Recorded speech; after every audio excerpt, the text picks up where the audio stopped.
2021 was a turning point for Turkiye's defense industry. Several hundred projects were in development, covering new combat drones, aircraft, and naval ships. And it was a record year for exports, with the industry breaking the $3 billion mark for the first time.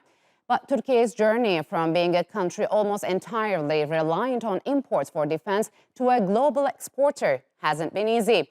It took decades to build, and this year, Turkey's defense industries have even bigger goals.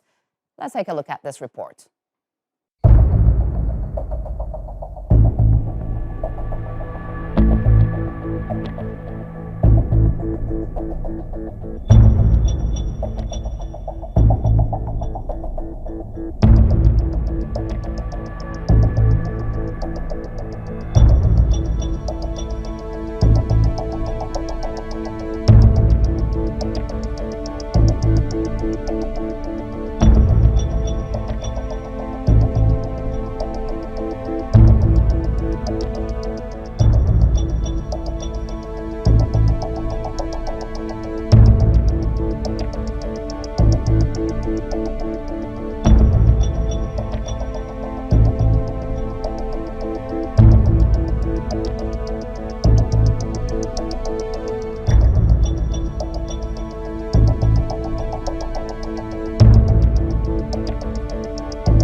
And to discuss Turkey's defense industry further, joining me now from Ankara is Giray Sadik. He is the Director of European Studies Research Center at Ankara Yıldırım Beyazıt University. And from London, Elisabeth Braw. She is a Senior Fellow at the American Enterprise Institute. A warm welcome to you both, and thank you very much for joining me on Strait Talk. Giray, in less than 2 decades, Turkey has transformed itself from a massive importer of arms to a major global player. How has that happened? What helped spur Turkey to jumpstart its domestic arms industry?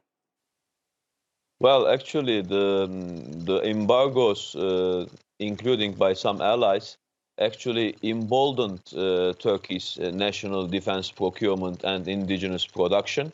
And at the end of the day, many defense industry articles, including UAVs and other platforms that Turkey used to purchase internationally, now they are domestically produced. On top of that, Turkey have become a key player in the export of that battle-proven technology, especially combat UAVs and related systems. So, Elisabeth, if I'm not mistaken, in 2002, there were only 56 defense and aerospace companies in Turkey. Today, there are more than 1,500.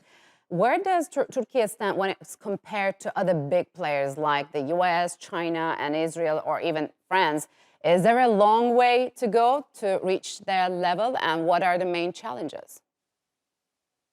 Well, it's certainly smaller than that, but I think what we're seeing internationally in the arms industry is more specialization. So for decades, it was the case that if you want to be considered a serious defense manufacturer as a country, then you have to produce the whole range of weaponry, and the US still does, and China is trying to do the same, and Russia and France to a certain extent. But that's changing, and countries are able to specialize, and I think that's where Turkey fits into the picture. You don't have to produce every single platform, every single specialty within that platform. You can focus on one area, which seems to be what Turkey is doing with drones, and with some success, with a great degree of success, in fact. So, Giray, can you talk about how Turkey's defense sector helped play a key role in protecting the country's national defense, whether it's patrolling Turkey's territorial waters or engaging in cross-border operations? How crucial is it for a country to have a robust defense industry to protect its national security? That is at the heart of the debate of national defense industry.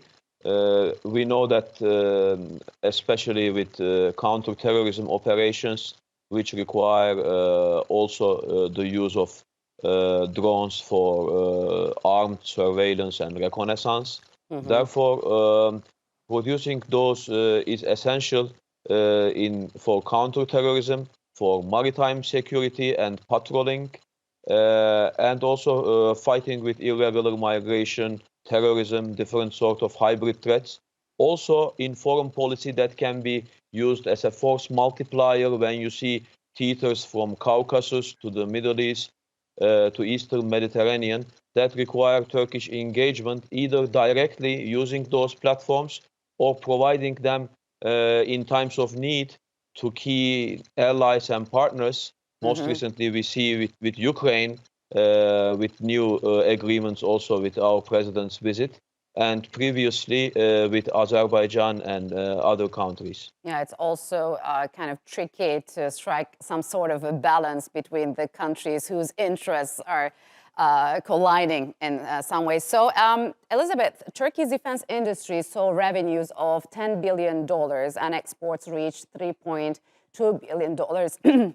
Excuse me. Is this a success, or is this growth sustainable, or it could be slowed down by external factors like sanctions the U.S. has been proposing and suggesting that it would do with Turkey's drone technology?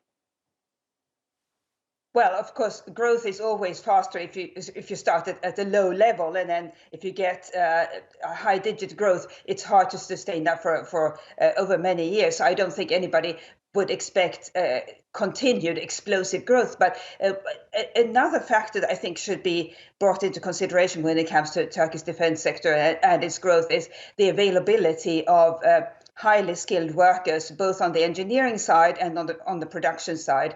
That is where we are seeing, for example, limitations in Russia. It simply doesn't have the sort of tech community that the United States has and that even China has these days. And I think that will slow down the Russian defense industry's growth and actually pose a quite considerable threat to it. And that's something to consider for Turkey as well. Turkey is better set up than Russia, I believe, when it comes to tech startups, tech innovation. But it's something that the government has to nurture so that there is this pipeline of skilled workers and innovators. So, Giray, Elisabeth just mentioned that it's not viable to produce everything locally in terms of industry. So does Turkey need to search for foreign partners, especially after its exclusion from the F-35 fighter jet program? This is clearly another indication how embargoes actually propel Turkish defense industry and kind of push it on the takeoff mode. I agree with Elisabeth with a caveat that takes a while. So we need that expertise range. We are on the same page. But in terms of fulfilling those platforms, I think still there is a way to walk in terms of indigenous production and Turkish exclusion from F-35 and other problems with PESCO and related EU defense industry projects shows that in increasing indigenous defense production is the way forward. This is likely to have its limitations, but sanctions essentially put countries two ways. One is to diversify, such as buying from alternative countries, and the other is indigenous production. Here, definitely, also for Turkey's allies, instead of Turkey buying them from some rivals, adversaries, it's better to produce them. As we see in Ukraine, in times of need, Turkey can also provide that to the partners. So it's to the benefit of all in that regard. So Turkey is providing for the partners, but Elisabeth, who could be a reliable partner for Turkey in terms of developing its own arms sector? That is a tricky question. I think one that Turkish decision makers are pondering, must be pondering every single day, because Western allies within NATO are clearly the obvious partners, those countries' defense sectors, and I see enormous potential for Turkish companies to team up on projects with Western arms manufacturers.